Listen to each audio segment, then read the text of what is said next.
grande.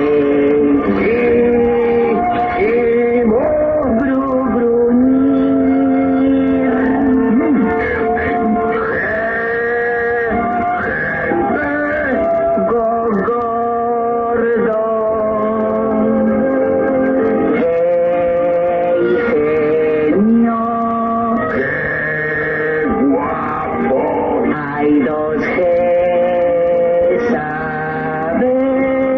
De acuerdo estoy. Hay la G en genio. La G en guapo. Una por ti, la otra por mí. Genio.